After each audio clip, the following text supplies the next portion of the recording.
অদ্ভুত এক অস্থিরতার মধ্য দিয়ে এগিয়ে যাচ্ছে এই জেনারেশন। মোবাইলে আসক্ত এক অস্থির জেনারেশন তৈরি করছি আমরা। বিলিভ অর নট, এই জেনারেশনের স্পেসিফিক কোনো লক্ষ্য নেই, এদের আদর্শিক কোনো অ্যাম্বিশন নেই, পবিত্র কোনো মিশন নেই। এরা বই পড়ে না, এরা নিউজ পেপার পড়ে না, এরা আউটডোর খেলাধুলায় অনীহা। সকালে ঘুম থেকে উঠেই ফোন চালায়, আবার ঘুমানোর আগেও ফোন চালায়। রাত দিন সবসময় ফোন নিয়ে শুরু হয়। এরা রোদে হাঁটতে পছন্দ করে না, ভিজতে চায় না, কাদামাটি ঘাসই।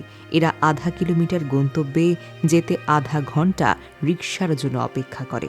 এরা যেন অস্থির, প্রচণ্ড রকম অস্থির এক জেনারেশন।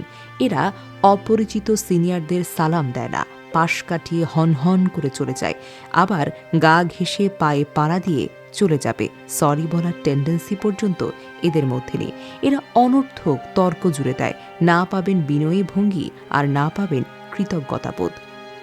এদের উদ্ভট আচরণ এবং সদম্ভ চলাফেরায় আপনি ভয়ে কুঁকড়ে যাবেন। সংযত হওয়ার উপদেশ দিতে চাইলেই বিপদ, নাজেহাল হওয়ার সম্ভাবনা যেন অধিক।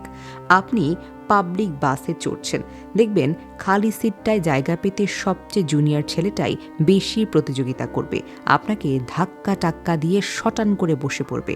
তার বয়সের দ্বিগুণ এই আপনি দাঁড়িয়ে দাঁড়িয়ে দেখা ছাড়া কিচ্ছু করতে পারবেন না। বলছিলাম এই জেনারেশনের কথা। সবচেয়ে ভয়াবহ ফিতনার কথা, যে মজলিসে এই জেনারেশন দাঁড়িয়ে থাকার কথা, সেই মজলিসে তারা নিজের জন্য চেয়ার খোঁজ করে।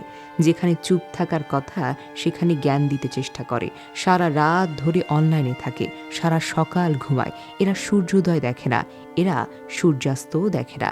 সূর্যোদয়ে বিছানায় থাকে, সূর্যাস্তে মোবাইলে থাকে। এরা ফাস্ট ফুডে আসক্ত।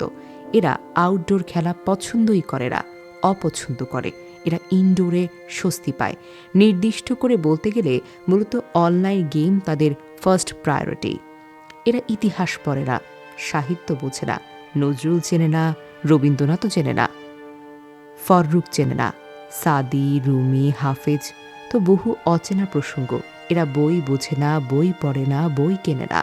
এরা নন স্কিল্ড। এরা হাঁটতে পারে না, দৌড়াতে পারে না, গাছে চড়তে জানে না, সাঁতার কাটতে পারে না। সাগর পাড়ি দেওয়ার সেই দুঃসাহসিকতা নেই এদের মধ্যে।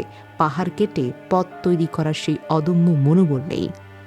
এদের উচ্ছ্বাস নেই, আবেগ নেই, সৎ সাহস নেই।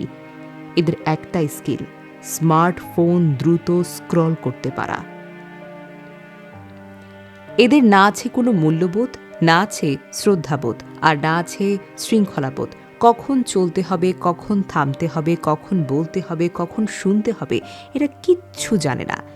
এরা কি যে জানে না সেটাও জানে না। তবে সবাই কিন্তু এক নয়, কিছু আলাদা আছে, তবে বেশিরভাগ কিন্তু একই রকম। এটা আমাদেরই ব্যর্থতা নয় কি?